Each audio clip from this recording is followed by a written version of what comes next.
Rumors abound this week as we've got stories from Cody Rhodes, Ronda Rousey, GCW, and all kinds of rumbling rumors because it is that week. Anyway, I'm John. I'm Raja. And this is Blind Tag Wrestling This Week. And welcome.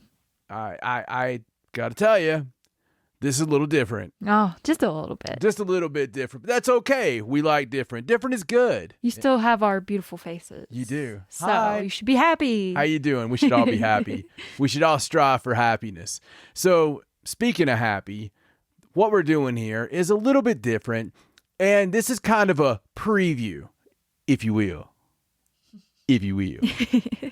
I will. So the preview here is the fact this is not going to be as long as it will eventually be. Right. It's just a snippet. Takes a little prodding. Just a little taste. Anyway, we're going to do the top 5 stories, in our opinion, after we go to the Situation Room and really hammer it out and, look at numbers and hearsays and therefores. And we come up with what we think the 5 best stories are of the week. Normally, we're going to do 5 from New York. We're going to do 5 from A-Dub. We're going to do 5 from pro wrestling in general. For everywhere else. And, just whatever made news this week. Yes. So we're pretty excited about doing this different concept, different way of doing things. And every now and then you get a little tiddly bits in. Oh. Because we can't help our tiddly bits. Love the little tidbits. We do love the tiddly bits. That's the best part of the bits. Yes. But starting off this week, what news story do we have? All right. Starting off with our first news story. Jon Moxley has returned to us. He has. Starting from last week's Dynamite when he showed up to give an impassioned promo Yes. that somebody tried to ruin. But we Yes. won't talk about him because No. he doesn't deserve it. No. Jon Moxley's back and we're so happy. He showed up on Dynamite. We Yes. got to see his in-ring return on Yes. Rampage against Ethan Page. Oh, that was really, that was a shocker. It was. And the shocking part to me was exactly how little of Moxley was left. It was astounding when he took his shirt off. We were like, oh. I was like, oh, look, they're showing one of those CZW clips again. No. It's like half of Jon Moxley. Yes. And then he made a surprise appearance on January 22nd at the Northeast Wrestling WrestleFest 26 event. Yes. Where he faced a man named Channing Thomas. Yes. And won. That's up in our old neck of the woods. Yes. That was on Saturday. And then on Sunday, we got to see him on The World on GCW. Yes. And we'll talk more about the Hammerstein goings on here momentarily. He faced Homicide in that show for the GCW World Championship.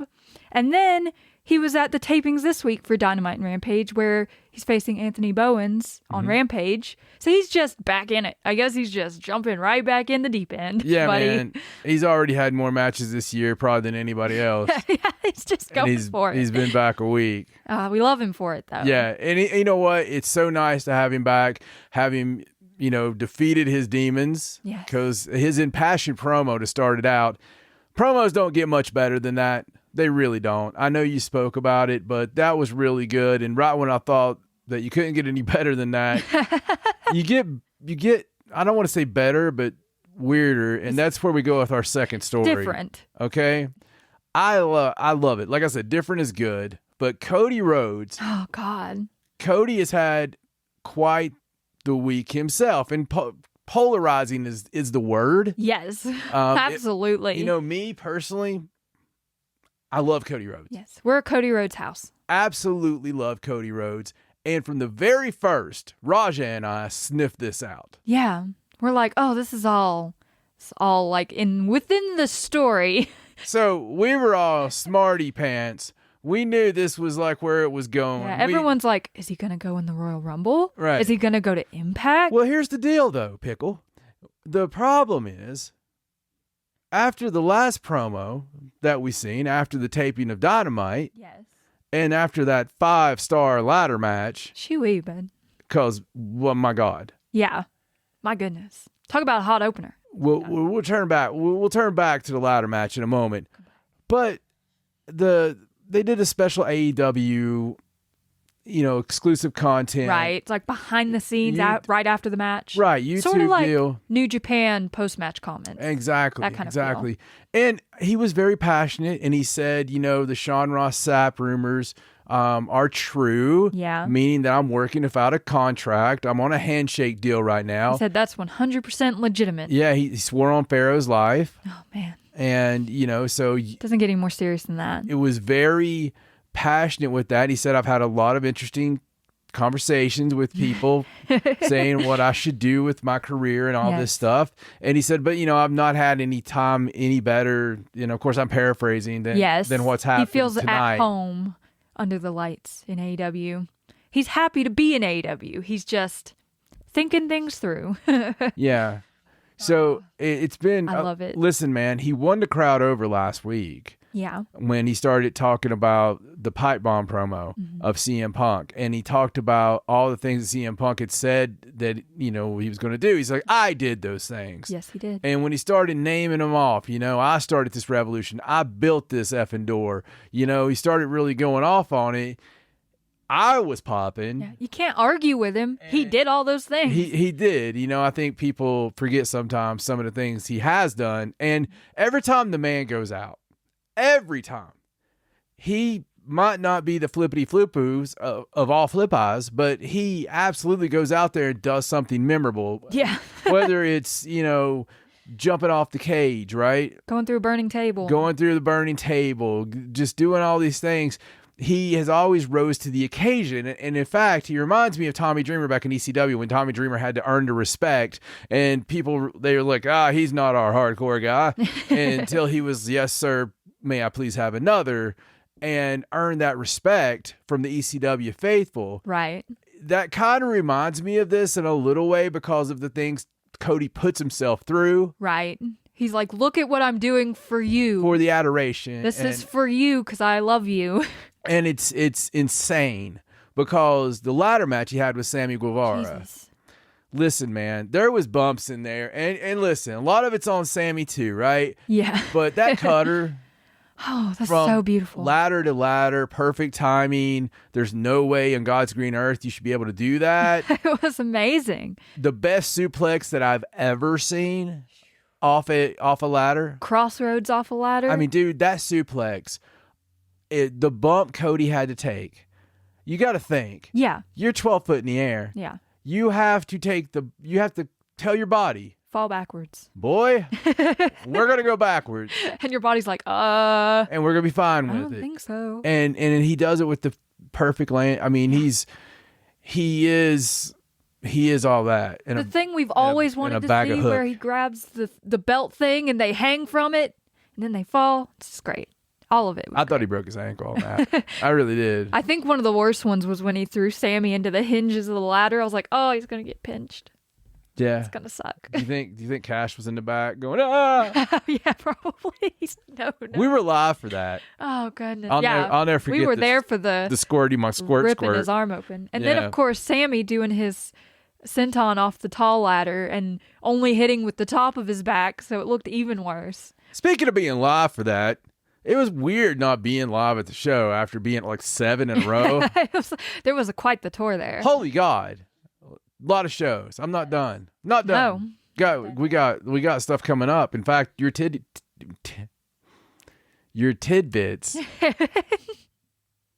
your titties don't have anything to say. No. But they're usually pretty quiet. If they did, they would be like, "They're coming to South Carolina." What's that? Why is that the voice? I don't know. Oh, I forget what they sounded like. I've had a couple kids, but come on. Goodness. Why don't we move on to our third story? Let's go. So, about those Ronda Rousey rumors. Ronda Rousey. There's not a whole lot to this story. Of course, it's, hearsay and all that. But she has been training as of late. And there's been so much talk about her coming back in WWE. I bet her titties sound like that. That they consider it a poorly kept secret that they want her to come back. Just like all their secrets, though, honestly. Yeah. But, I mean, she just had a baby in September. So that's like fast turnaround time. But if anyone could do it, it's probably Ronda Rousey. Wow, that is really quick. So I don't know if she's going to show up for the Royal Rumble, but a lot of people want her to. Ma, you better hope she don't have postpartum. Oh gosh, she'll kill everybody. Everybody's dead. Everybody's dead. Listen, I was a huge Ronda Rousey fan from MMA, even though I'm a Misha guy. Right. We did still love Ronda, though. Yes. And Ronda won me over from just being unbeatable until there was a few times that she threw, tantrums. And that's a big turnoff for me. So she did say a few things as humans about wrestling and wrestling fans that were not so kind and people were very upset about. I actually have one of those quotes if you'd like to hear it as a reminder. Maybe remind me. So she said, anyone who is outraged by me calling pro wrestling fake fights for fun have never been in a real fight. What am I doing if not being able to spend my time and energy on my family, but instead spending my time and my energy on a bunch of effing ungrateful fans that don't even appreciate me? So she said that, and they want her to come back still. I don't want her back. We're not very happy with Ronda Rousey. I don't ever want her back.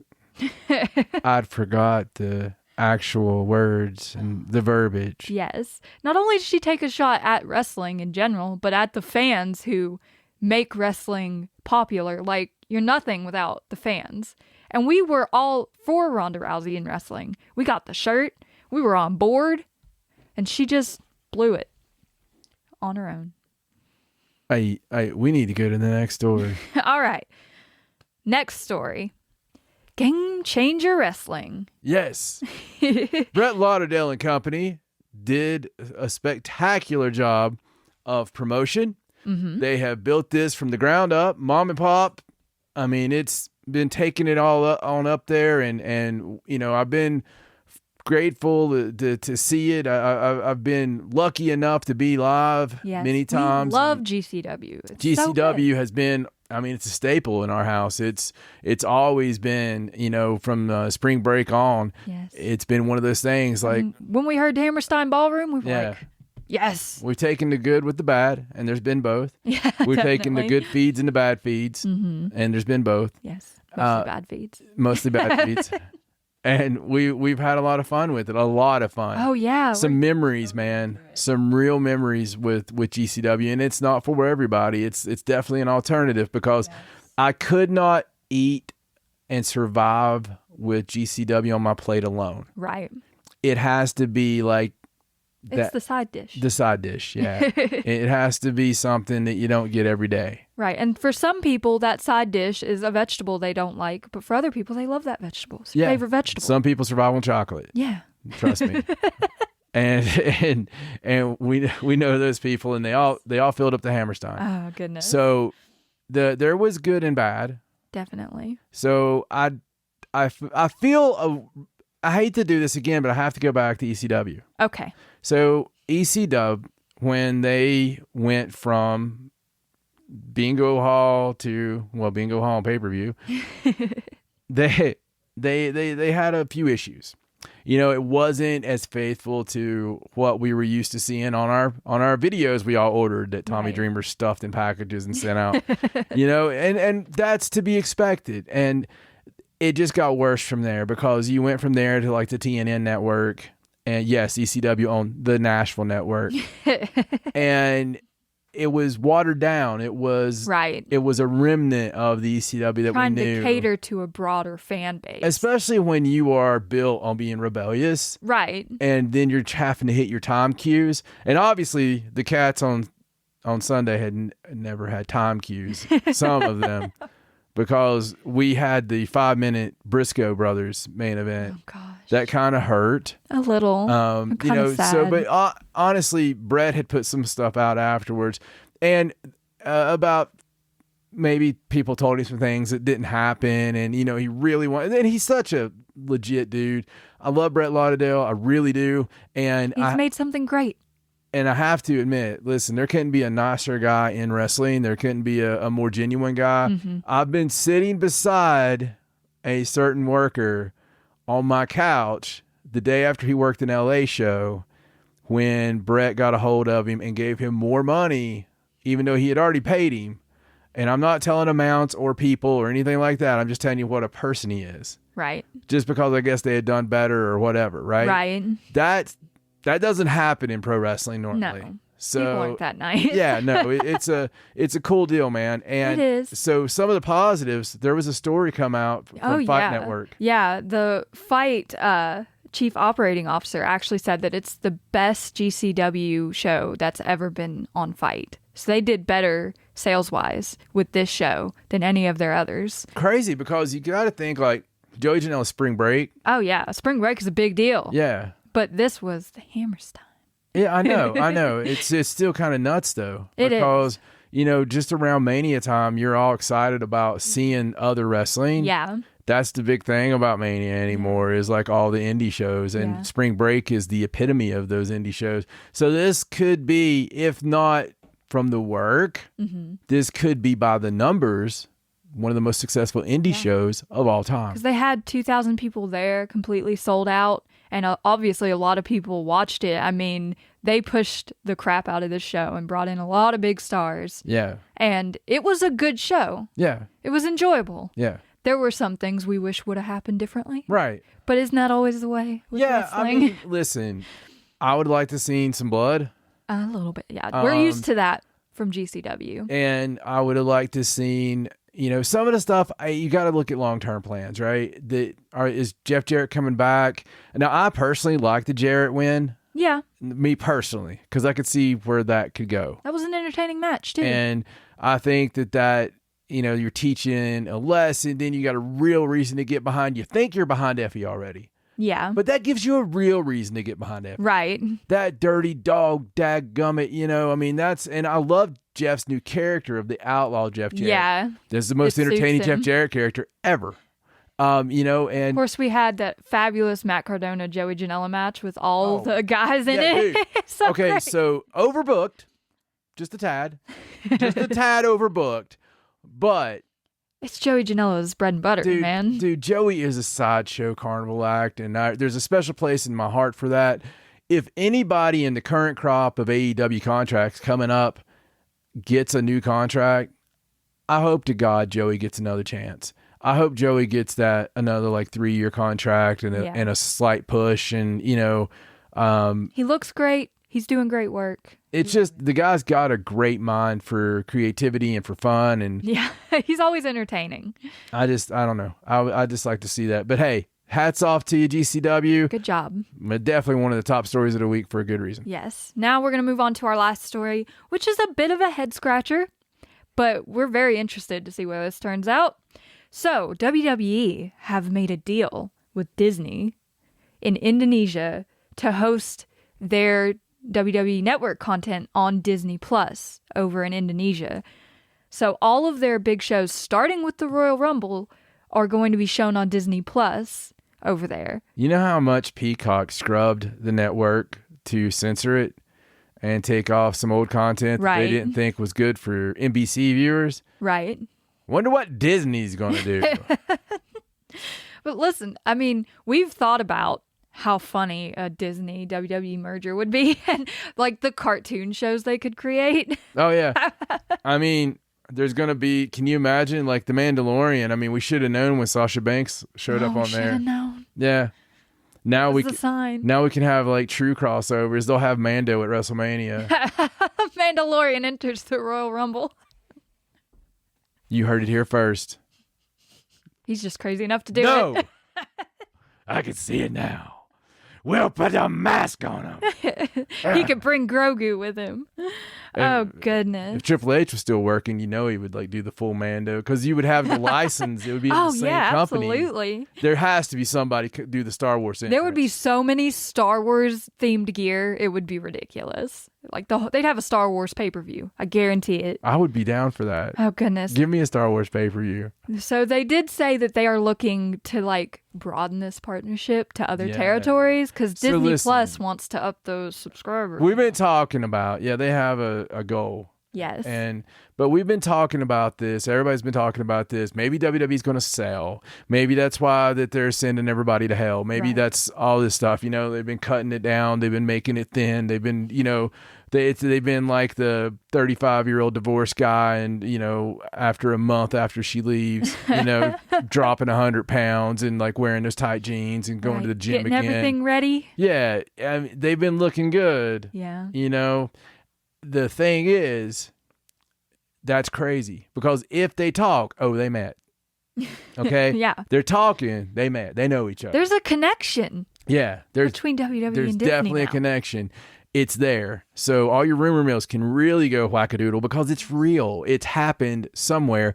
And at the same time, a lady who's been with the company for 12 years, 13 years. Right. She left suddenly. Oh, yeah. According to Fightful. Yes. The Amanda Tustin, she was the director of over-the-top content operations for WWE. She just left. They didn't say why, but she worked with the Peacock network for WWE. And I'm surprised she's still ready. alive. She had to get 14,000 hours of content ready in 6 months. But I guess this Disney thing, she was like, no. Can you imagine watching 14,000 hours of WWE in 6 months? No. I don't want to try that ever. It's a weird kind of punishment you hear from your great uncle about the war, you know? They sat me in a room and made me watch 14,000 hours. Did they turn that water drip on your head and drip, drip, drip? Oh, no. I wish. No. Did they put the things up under your nail? No. What's wrong with you, kid? No, they didn't do that. What did they do? It's terrible. They put on the network and glued my eyes open and made me watch Batista matches for 6 hours. They only let me eat Pizza Hut.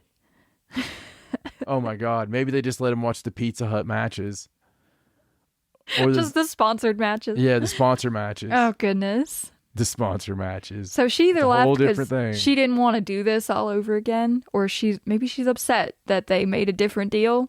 I don't know. I don't blame her though. Hey, best of luck in your future endeavors. Yes. So, speaking of future endeavors, I'm really excited about doing this with you guys every week. It's going to be a lot of fun. Do you have any tittlebits? I do have a few little tidbits that I can talk about. Like we mentioned earlier, AEW's making their South Carolina debut. No, yeah. On March 30th at the Colonial Life Arena in Columbia, South Carolina. Very cool. Columbia's big town for Crockett. Yes. And also, Rey Fenix is hoping to return by mid-February, which is quite soon. He's a madman. I'm excited about that. And then, of course, we also had an All Elite signing this week. Danhausen is All Elite. You don't say Hausen. That is Danhausen. He's All Elite. I'm very interested in what they do with Danhausen. I have no problem with it whatsoever. No, he's great. It's going to be great. It's going to be. I mean, you got to have variety. Yes, we needed more comedy guys. And since Orange is kind of veering away. Yeah, Orange is getting angry. Orange, he's ripened. And then we had a no debut this week that everyone expected from Mr. Johnny Gargano.